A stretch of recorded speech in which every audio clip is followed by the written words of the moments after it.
en casa. Todos los días, Pedro y Nora llevaban a los caballos junto con las ovejas a pastorear. Ambos eran muy deportistas y Pedro tenía mucha pasión por el fútbol. A sus 9 años jugaba en la selección de juveniles de Huancavelica y en su colegio destacaba por su habilidad de llevarse a quien se pusiera en su camino. Era un niño muy talentoso para el deporte y todos los días pensaba siempre ser mejor. Un día el papá de Pedro compró un caballo hermoso y Pedro le pidió permiso para montarlo. Nora y Pedro se fueron a cabalgar, cuando de pronto el caballo de Pedro comenzó a ponerse muy nervioso. Pedro intentó calmarlo, pero el caballo nada, no obedecía. Intentó una vez, 2 veces y tampoco. De pronto, Nora observó que el caballo de su hermano paró en seco y Pedro salió volando por los aires. Ella gritó su nombre mientras arrancaba a todo galope al encuentro de Pedro. Cuando llegó a verlo, Pedro estaba tendido sobre el pasto. Nora bajó del caballo y se acercó a él. Le preguntó: «Pedro, ¿estás bien?». Y él le respondió: «No puedo mover mi pierna». Nora buscó ayuda para trasladar a Pedro al pueblo. Ella y sus padres lo trasladaron al hospital, donde pudieron revisar qué es lo que había pasado con su cuerpo. Lo atendieron y lo operaron. Los resultados, sin embargo, no fueron los esperados debido a que Pedro perdió fuerza y movimiento en la pierna herida. No podía volver a caminar. Cuando Pedro despertó de la operación, le comunicaron muy tristes la noticia. Pedro intentó ser fuerte, pero la noticia lo entristeció mucho. Él ya no podía volver a caminar como antes, ni a jugar fútbol, su mayor pasión. Nora y sus padres intentaron consolarlo, sin embargo, él sentía que a sus 9 años ya lo había perdido todo en la vida. Cuando salió del hospital, Pedro regresó al colegio, pero no podía volver a la cancha de fútbol. Solía mirar desde lejos y observar cómo sus amigos se divertían. Fue creciendo y haciéndose cada vez más a la idea de que jamás volvería a jugar al fútbol, su mayor pasión. Todos los días Pedro se sentía muy triste y muy enojado, hasta que un día el padre de Pedro, viéndolo tan triste, lo llevó a conversar con el entrenador de fútbol del equipo de Huancavelica. Pedro aceptó. El entrenador y él conversaron largo rato. Y Pedro pudo observar cómo el entrenador realizaba y ejercía su pasión por el fútbol sin necesidad de ser un jugador. A Pedro se le ocurrió una gran idea. Salió de esa reunión motivado con un nuevo pensamiento. Él sentía que podía hacerle frente a la dificultad que le había tocado y aún así cumplir su sueño de vivir su pasión. Las cosas cambiaron para Pedro. Fue al colegio con más energía, compartía con sus amigos y tenía un objetivo en mente: volverse entrenador de fútbol. Hoy, Pedro es entrenador y tiene una academia de fútbol y un centro de entrenamiento para chicos con discapacidad. Hola, hola, bienvenidas y bienvenidos a Aprendo en Casa, una iniciativa del Ministerio de Educación. Soy Paola Moreno y este programa está dirigido a las niñas y niños de primer y segundo grado de primaria. Si deseas pasar la voz a algún familiar para que vea el programa contigo, no dudes en hacerlo. Recuerda que aprender juntos siempre es más divertido. Hace unos minutos hemos observado de nuevo la historia de Pedro. ¿Recuerdan de qué nos hablaba la historia de Pedro? ¡Sí! Así es. La historia de Pedro nos hablaba de la resiliencia y la importancia de seguir con nuestros objetivos a pesar de las dificultades. El día de hoy continuaremos aprendiendo sobre cómo construir un país mejor.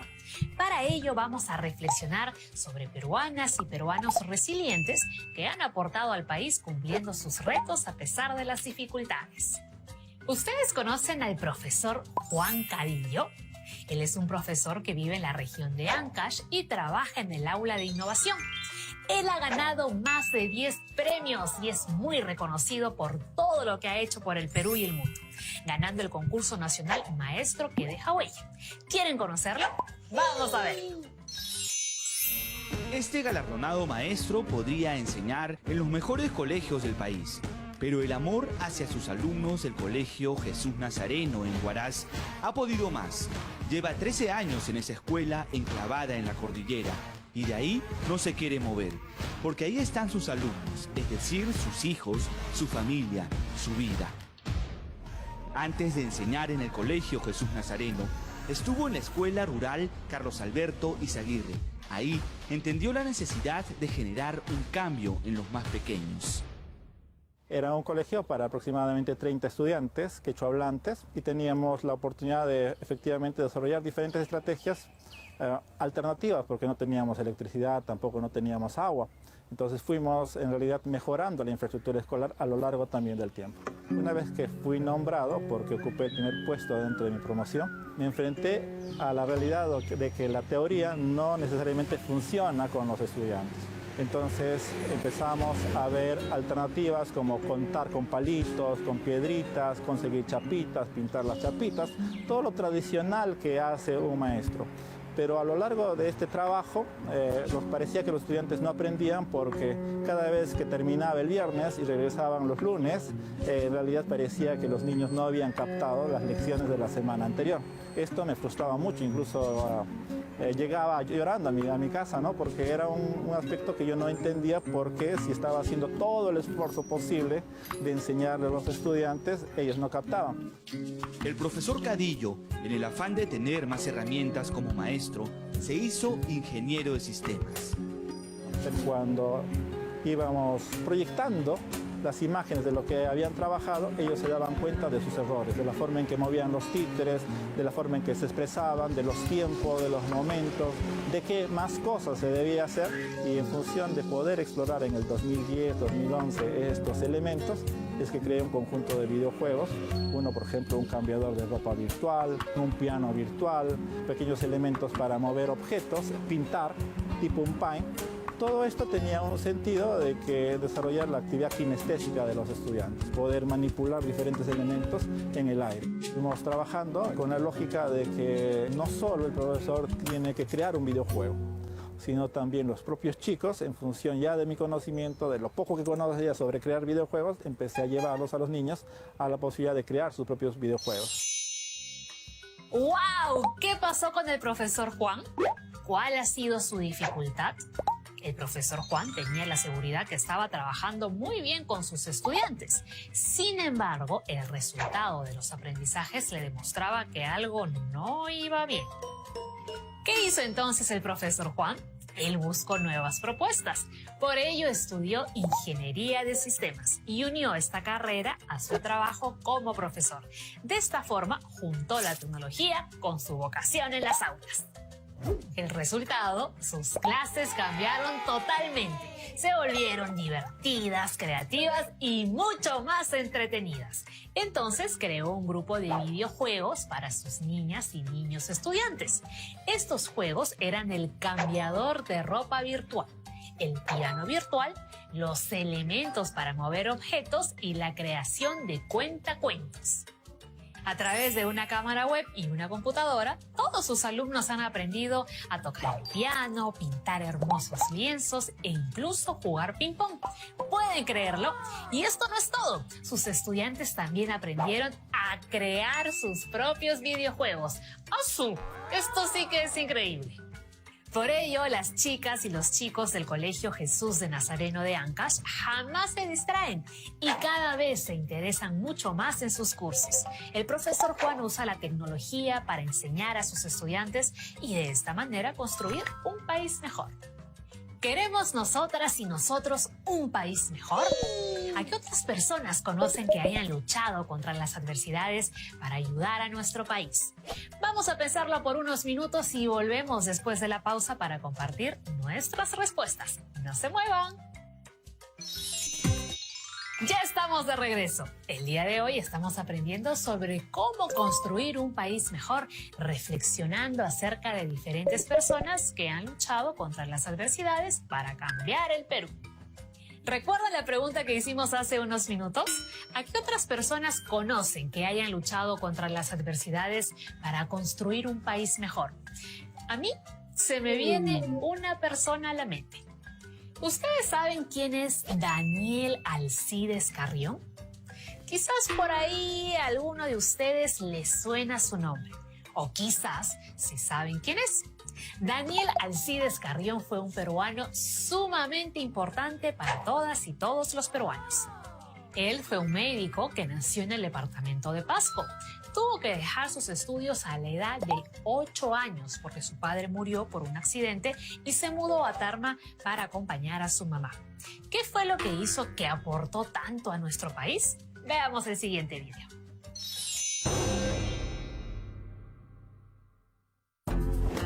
Daniel Alcides Carrión nació en 1857 en Cerro de Pasco, considerada una de las ciudades más altas de América. ¿Quieres saber dónde estudió? ¿Cuál fue su nota en conducta? ¿Quiénes fueron sus padres o cómo fue su infancia? Entonces no esperemos más y vamos a verlo. Daniel Alcides Carrión nació un 12 de agosto de 1857 en Cerro de Pasco. Se preguntarán, ¿por qué Carrión siempre tuvo las ganas de ser doctor? La respuesta no es muy difícil de adivinar. Su padre, Baltasar Carrión de Torres, también fue un reconocido médico, pero ecuatoriano. Cuando bordeaba los 15 años, se fue de party. No, eso no. Se fue a probar suerte a la capital y le fue súper bien. Tanto que ingresó al Colegio Nacional Nuestra Señora de Guadalupe, donde estudió la secundaria y fue destacado varias veces como excelente alumno. En 1878 ingresó a la Facultad de Medicina de la Universidad Mayor de San Marcos para cursar estudios de educación física. No, obviamente estudios de medicina, los que realizó con notable éxito, pero tuvo que romper su alcancía, ya que realizó un gran sacrificio económico. Esto sumado a las dificultades de la Guerra del Pacífico entre Chile y Perú, que duró hasta el año 1883. Y si creías que Carrión se corrió de la guerra, te equivocas, pues él participó en el ejército peruano, pero no como jefe de algún batallón, sino como practicante de medicina. Desempeñó su función con mucho amor, pero fue en la batalla de Miraflores en donde Carrión pudo demostrar todos sus dotes culinarios, sus dotes médicos. Gracias a su experiencia en los hospitales 2 de Mayo, la Maison de Santé y el Lazareto. Y ahí se vio la necesidad de asistir y apoyar a centenares de heridos. Cuando terminó la guerra, Daniel no se fue de vacaciones al Caribe. No. Él tomó la buena decisión de reanudar sus estudios en la Universidad Mayor de San Marcos y en el Hospital 2 de Mayo. Aquí tendría la oportunidad de estudiar a muchos pacientes con enfermedades raras de la época, como la famosa verruga peruana, originaria del Valle de Loroya. Carrión ya venía estudiando esta enfermedad endémica hace un par de años, pero se interesó tanto que continuó haciéndolo, incluso como tema de su tesis, para obtener su grado de bachiller en medicina. Un verdadero chancón. Llevado por su espíritu de investigación y nacionalismo científico, Carrión demostró que conocía como la palma de su mano los síntomas de la verruga peruana, pero al ver que médicos chilenos estaban investigando sobre dicha enfermedad, quiso esforzarse un poco más, y por eso tomó la drástica decisión de transmitirse a su propia persona la enfermedad de la verruga peruana. Para lograr su objetivo, Carrión tuvo el apoyo de su amigo doctor Leonardo Villar, jefe de la clínica. Acudió al Hospital 2 de Mayo muchas veces, ya que trató de que se realizara la transmisión de la enfermedad bajo su control, aunque Villar y muchas personas de su entorno le pidieron desistir de su decisión. Carrión, en el afán de conseguir su propósito, siguió fiel a sus convicciones. Por eso, se presentó un 27 de agosto de 1885 a la sala Nuestra Señora de las Mercedes para tratar de contagiarse de la enfermedad. Al llegar allí, dijo en voz alta: «Suceda lo que sucediere, no importa, quiero inocularme». Estas inoculaciones fueron extraídas de la paciente Carmen Paredes, quien tenía un tumor verrucoso de color rojo. Su verruga era normalmente discreta. Cuando ocurrió la inoculación, se encontraban presentes el doctor Villar y sus alumnos de turno, quienes querían ver tan entusiasta acto. Increíble, pero cierto. Desde ese momento, Carrión agarró su diario y empezó a escribir una minuciosa historia clínica de su enfermedad. No esperaría más y el mismo 27 de agosto, después de su inoculación, escribiría: A los 20 minutos comenzaron a manifestarse algunos síntomas locales, tales como una comezón bastante notable, dolores pasajeros que desaparecieron a las 2 horas siguientes. Hasta el 17 de septiembre en la mañana no he tenido absolutamente nada. En la tarde de ese día he tenido un ligero malestar y dolor de la articulación tibio-tarsiana izquierda que me molestaba la marcha. Y es que la enfermedad se enfadaba y ya dejaba mostrar todos sus síntomas. Calambres fuertes, fiebre con escalofríos, decaimiento, postración, dolores generalizados en la totalidad del cuerpo. ¡Guau! ¡Qué dolor! Dolores que va describiendo con brevedad y mucho rigor científico. Pasaban los días y nuestro héroe permanecía en casa de su madrina, comiendo mandarina, y no permitía que nadie lo visite. Solo personal autorizado, es decir, los alumnos calificados en esta enfermedad. El 22 de septiembre, Carrión no se encontraba esperando la llegada de la primavera. Ese día se daría cuenta de la aparición del primer síntoma diferente.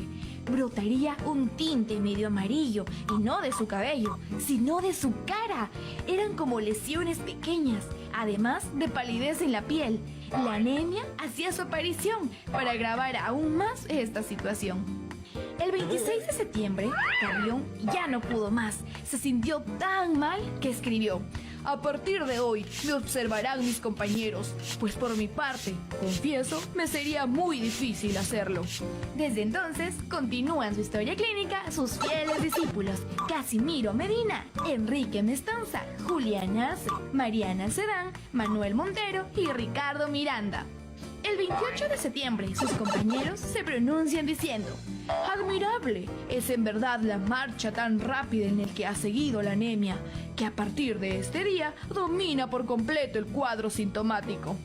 El 2 de octubre, Carrión, siendo consciente del estado en el que se encontraba, le dijo a sus compañeros: hasta hoy había creído que me encontraba tan solo en la invasión de la verruga como consecuencia de mi inoculación, pero ahora me encuentro firmemente persuadido de que estoy atacado de la fiebre de que murió nuestro amigo Orihuela. He aquí la prueba palpable de que la fiebre de la orolla y la verruga reconocen el mismo origen, como una vez lo oí decir al doctor Alaco. Esto causó asombro en sus amigos, que trataban de convencerlo de que se encontraba equivocado. Por eso, Carrión les dijo: les doy gracias a ustedes por su deseo, y siento decirles, no conseguirán convencerme de que la enfermedad que hoy me acosa no sea la fiebre de la orolla. Como vimos en el video, Daniel murió muy joven, a los 28 años, pero en esos cortos años hizo mucho por el Perú y el mundo. Fue practicante de medicina en el ejército peruano durante la guerra. Terminados sus estudios, investigó mucho sobre la enfermedad de la verruga de sangre y se esforzó por descubrir la cura. Esta decisión permitió empezar a conocer cómo era realmente esta extraña enfermedad. Hoy en día, un grupo de investigadores peruanos han vuelto a investigar sobre esta extraña enfermedad, siguiendo los pasos de este héroe de la medicina peruana. Daniel Alcides Carrión cumplió su reto de entregarle al Perú valiosa información sobre esta enfermedad a pesar de sus dificultades. ¿Qué les ha parecido la experiencia de Daniel? ¿Creen que es una persona que aportó mucho al Perú atravesando sus dificultades? Me ha llegado un mensaje de una personita que está observando atentamente Aprendo en Casa.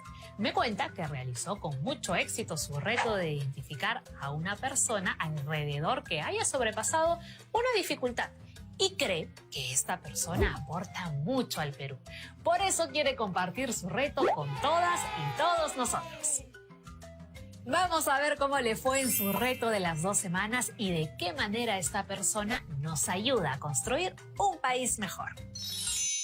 Hola Paula, hola a todos, soy André Nicolás y hoy les voy a presentar mi reto de las 2 semanas. Para este reto yo escogí un texto sobre mi papá y hoy voy a hablar sobre su historia. Él logró alcanzar su sueño de ser parte de la Fuerza Aérea atravesando sus dificultades. Mi papá cuando terminó el colegio postuló a la Fuerza Aérea. Él tuvo que hacer muchos exámenes, entonces fue muy bien hasta que en el último falló. Mi papá se puso muy triste, pero mi abuelo lo animó diciéndole que estudie otra carrera. Entonces mi papá eligió la odontología. En la universidad conoció a mi mamá y se hicieron novios. ¡Yeah! Luego de varios años, mi papá conoció a un coronel que también era odontólogo. Entonces, mi papá le contó su sueño. Y el coronel le dijo que si ese era su sueño, lo intentara una vez más. Fue así que mi mamá apoyó a mi papá a alcanzar su sueño. Y entonces mi papá ahorró y volvió a presentarse al examen. ¡Y aprobó! Entonces mi papá entró a los 26 años en la Fuerza Aérea y pasó por mucho tiempo en Pucallpa y Talara. Aunque mi papá y mi mamá estuviesen lejos, ese era un pequeño sacrificio para que luego estuviesen juntos. Cuando mi papá volvió, mis papás se casaron y luego nací yo y luego mi hermanito Álvaro. Él ahora trabaja en el hospital. Sé que cada cierto tiempo tiene misiones para ayudar a las personas en lugares muy alejados. Yo lo extraño mucho a mi papá cuando se va, pero sé que lo hace por un bien mayor y también porque quiere poner su granito de arena para que el Perú sea un país mejor. Gracias por escuchar mi historia. ¡Chao! Muchas gracias por compartir tu gran reto con todas y todos. Te ha salido estupendo. Se nota que has aprendido muchísimo en estas semanas. ¡Qué bueno! ¿Y ustedes conocen a alguien más que construya un país mejor atravesando las dificultades y alcanzando sus objetivos? Entonces, ya estamos listos para nuestro reto. En el programa anterior identificamos a aquella persona que contribuye a tener un mejor país, es decir, un país en donde todas y todos podemos vivir en armonía. Por ejemplo, podíamos identificar a nuestra docente, quien se esfuerza mucho para que aprendamos todo lo que podamos, como el profesor Cadillo. También podía ser una doctora, quien con mucho esfuerzo y dedicación atiende a las personas. Además, debemos tener muy presente quién lee nuestro texto, es decir, para quién escribiremos. Podría ser a mamá, o a papá, o a algún otro familiar. Con toda esta información estamos listas y listos para escribir nuestro texto. Esperen, me acaba de llegar un mensaje de Andrea, quien vive en Tacna. Ella quiere mostrarnos cómo va con su reto. Vamos a leer lo que nos ha escrito. Yo elegí al pescador Edwin por ser un peruano que contribuye con nuestro país. Él tiene 40 años y no acabó el colegio cuando era niño. Por ello se ha matriculado ahora en una escuela para adultos. Su sueño es acabar el colegio pronto y luego postular a la universidad. Los domingos él enseña a pescar a los jóvenes de su barrio. Edwin comparte sus conocimientos de la pesca con todos y todas. Yo también he aprendido mucho de él. Edwin es una persona muy comprometida con el bienestar de todos y todas, con su familia y con su comunidad. Muy bien, Andrea. Edwin es un peruano que contribuye para construir un mejor país. Ha sido un gran texto y gracias por compartirlo con todas y todos. En el siguiente programa conoceremos más herramientas para seguir mejorando y construyendo nuestro escrito. ¡Genial! Recuerda que al escribir organizamos nuestras ideas y nuestras emociones en un papel. Y no se preocupen si no saben cómo se escribe una palabra o tienen alguna duda. Pueden escribir como ustedes creen que se escribe para poder transmitir sus ideas. El día de hoy hemos aprendido muchísimo sobre cómo al perseguir objetivos y atravesando dificultades, muchas y muchos peruanos hacen del Perú un país mejor. ¿Les ha gustado el programa de hoy? A mí también. ¿De qué otras formas podemos construir un mejor país? Vamos a seguir descubriéndolo en los siguientes programas. Hemos terminado por hoy, pero recuerda que los espero para aprender y explorar nuevos conocimientos aquí en su espacio de siempre, Aprendo en Casa. ¡Nos vemos! ¡Chao, chao!